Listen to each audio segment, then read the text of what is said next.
नमस्कार, जय हिंद दोस्तों। आप देख रहे हैं मास्टर वीडियो ऑफिशियल। और अभी मेनली हम बात करने वाले हैं जो ग्रुप डी का डीवी और मेडिकल हुआ, इसमें कैंडिडेट को A2 मेडिकल से लेकर C2 मेडिकल तक दिया गया। तो इसका ज्वाइनिंग पे क्या इम्पैक्ट आएगा, इस पे बात करेंगे। पर इससे पहले बता दें कि टेक्स्ट बुक का प्रैक्टिस सेट अगर अभी तक नहीं लिए हैं तो अभी साल का सबसे बढ़िया ऑफर चल रहा है, जिसके अंतर्गत 224 रुपये में 2 साल के लिए प्रैक्टिस सेट मिल रहा है और 10 लकी कैंडिडेट को वैष्णो देवी का ट्रिप भी मिलेगा। साथ ही इसके अंतर्गत बता दें कि 640 से अधिक अलग अलग एग्जाम का प्रैक्टिस सेट मिल जाएगा और वो भी प्रीवियस ईयर क्वेश्चन दिया रहेगा। यहाँ पे 16 लाख के आसपास बच्चे एनरोल हैं ताकि आपको रियल कंपटीशन ही पता चल पाएगा। तो लिंक डिस्क्रिप्शन बॉक्स में है, कोड यूज़ करना है MBO, जो भी मैक्सिमम डिस्काउंट होगा वो आपको मिल जाएगा। ये बात करते हैं जो मेडिकल स्टैंडर्ड का क्या इम्पैक्ट पड़ेगा। एक चीज़ और, जैसे देखिए अभी कई सारे जोन का जो वैकेंसी हुआ है उसको रिवाइज किया गया। इसमें सीट कम तो नहीं किया गया, लेकिन किसी किसी पोस्ट का सीट कम कर दिया गया, किसी किसी पोस्ट का बढ़ा दिया गया। जिसमें हम देखें कि जैसे हॉस्पिटल असिस्टेंट है, उसके सीट को कम कर दिया गया। अब जहाँ पे क्या था, C1 मेडिकल था, जिनका मेडिकल स्तर लो होगा उनको वहाँ पे मौका मिल सकता था। लेकिन अगर देखें तो ट्रैकमैन का या फिर जो AC असिस्टेंट था, इस सब का सीट थोड़ा बढ़ा दिया गया, जिसमें B2 मेडिकल है। तो जो लो मेडिकल वाला है, जिसमें हम C1 मेडिकल को कह रहे हैं, क्योंकि जिनका देखिए C2 मेडिकल दे दिया वो तो बाहर है, उनका अब कोई नहीं है, क्योंकि ग्रुप डी में C2 मेडिकल के लिए कोई पोस्ट ही नहीं था। तो जिनका भी उंगली कटा था, ये बहुत ऐसे थे।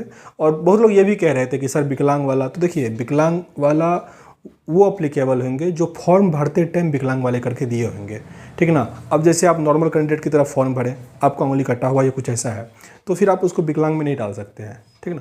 तो ये आपका दिमाग में आपके चल रहा है या फिर कोई आपको ये कह रहा है तो मिसगाइड कर रहा है, इससे कोई नहीं होता। लेकिन फिर भी अगर लग रहा है तो आप ट्राई कर सकते हैं। अब बात करते हैं जिनका C1 मेडिकल तक है और मान लीजिए नंबर ठीक ठाक है, तब तो बढ़िया है। क्योंकि क्या होता है कि जहाँ पे सीट कम होता है, मेडिकल स्टैंडर्ड थोड़ा लो है कि सब उसमें क्वालिफाई कर सकता है, तो वहाँ पे थोड़ा कटअप बढ़ने का चांस होता है। इसमें एक काम आता है पोस्ट प्रेफरेंस का। बहुत लोगों को पता नहीं होता कौन से पोस्ट पे क्या होता है, बहुतों को नहीं पता होता। इसमें किसी का गलती नहीं है, किसी को मेनली पता ही नहीं होता। बाहर के आदमी को क्या पता कौन सा पोस्ट क्या होता है। तो वो फॉर्म भरते टाइम देख लेते हैं किसका वैकेंसी कितना है, उस हिसाब से अपना सभी को, 1-2 पोस्ट तो ठीक ठाक रखते हैं, उसके बाद सभी पोस्ट को वैसे ही टिक कर देते हैं। अब पोस्ट प्रेफरेंस में जिनका नंबर अधिक होगा, मेडिकल स्टैंडर्ड ठीक होगा, उनका तो उनके पोस्ट प्रेफरेंस के अकॉर्डिंग ही मिलेगा। ऐसा नहीं होगा कि वहाँ पे आप चेंज कर सकते हैं। हालांकि इससे पहले जो सब हो रहा था उसमें ऑप्शन आता था कि आप जब डीवी मेडिकल होगा उसके बाद पोस्ट प्रेफरेंस चूज कर सकते थे, लेकिन इस बार NTPC में नहीं किया गया। तो संभवतः इसमें भी आप लोगों का भी डीवी मेडिकल हुआ, अभी तक कुछ ऐसा नहीं है, तो ये चीज़ नहीं किया जाए। इनमें नुकसान किनका होगा, जैसे जिनका C1 मेडिकल है और उनका स्कोर भी कम है, तब थोड़ा मुसीबत बढ़ जाता है। ऐसा नहीं कि उनका तो बहुत मुसीबत है, ऐसा नहीं है। कभी भी जिनका भी डीवी मेडिकल हुआ है, रेलवे बोर्ड अभी ऐसा चाहता है कम से कम कि जितना को सिलेक्शन लिया गया है वो आगे पीछे करके सबको एडजस्ट कर दे जिनका मेडिकल स्टैंडर्ड है। जैसे अगर आप NTPC का हम एग्जांपल लेते हैं, लेवल 5 में सबसे पहले गुड्स गार्ड का सीट का भरने का किया गया, क्योंकि उसका मेडिकल स्टैंडर्ड सबसे अच्छा था। तो सबसे पहले उसके पोस्ट को भरा गया, ठीक ना। उसके बाद धीरे धीरे सभी पोस्ट को भरा गया। तो इसमें भी आप देखोगे पहले ट्रैकमैन जिसका मेडिकल स्टैंडर्ड थोड़ा अच्छा है, पहले उस पोस्ट को भरा जाएगा, फिर धीरे धीरे नीचे वाले पोस्ट की तरफ आएगा। ये सबका फायदा हो जाएगा। लेकिन हाँ, अब जिस जोन में मान लीजिए C1 मेडिकल वाले पोस्ट का सीट बहुत कम है और वहाँ पे कैंडिडेट बहुत अधिक पहुँच गए हैं, तब वहाँ पे दिक्कत हो जाएगा। एक तो ये चीज़ हो गया। जिनका देखिए C1 मेडिकल, B2 मेडिकल तक भी आए ना, B1 मेडिकल, उन लोगों को थोड़ा भी टेंशन नहीं है।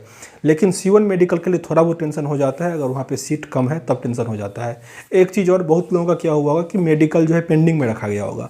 मेडिकल पेंडिंग का ये मतलब हुआ कि आपको अभी होल्ड पे रखा गया है, अगर उसको कैंडिडेट नहीं मिला तो आपको बुलाया जाएगा, नहीं तो नहीं बुलाया जाएगा।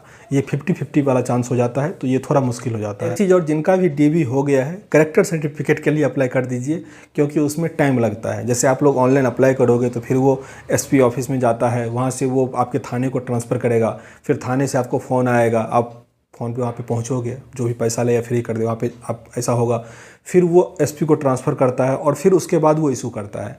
तो इस प्रोसेस में कम से कम 15 से 16 दिन लग जाता है। और जिस हिसाब से भी रिक्वायरमेंट फास्ट तरीके से हो रहा है कि आप पता जल्दी ही कर दे तो आपको प्रॉब्लम हो जाएगा। ये तो हो गया। और एक कमेंट ये आ रहा था कि इसका ज्वाइनिंग कब करवाएगा। देखिए, इस सब का ज्वाइनिंग लेटर जो है वो रोज़गार मेला के तहत ही देगा। अभी जो आज मतलब जो समाचार AR का न्यूज़ का देता है, उसमें कहा जा रहा था कि 26 तारीख को जो है वो मोदी जी का मन का बात होगा, उसमें वो अनाउंस करेंगे कि अभी कब लगेगा रोज़गार मेला। अब उसमें पहले NTPC वाले का होगा, क्योंकि लेवल 5 वाले का बहुत बड़ा वैकेंसी था, उन लोगों का अभी तक इशू नहीं हुआ है। तो उसके बाद ही ग्रुप डी वाले का होगा। मतलब टाइम लगेगा इसमें, 15-20 दिन कम से कम टाइम लगेगा, या उससे अधिक भी लग सकता है। तो चलिए इस वीडियो में इतना ही, फिर भी कुछ हो तो कमेंट बॉक्स में लिखिएगा। मिलते हैं नेक्स्ट वीडियो में, तब तक के लिए जय हिंद।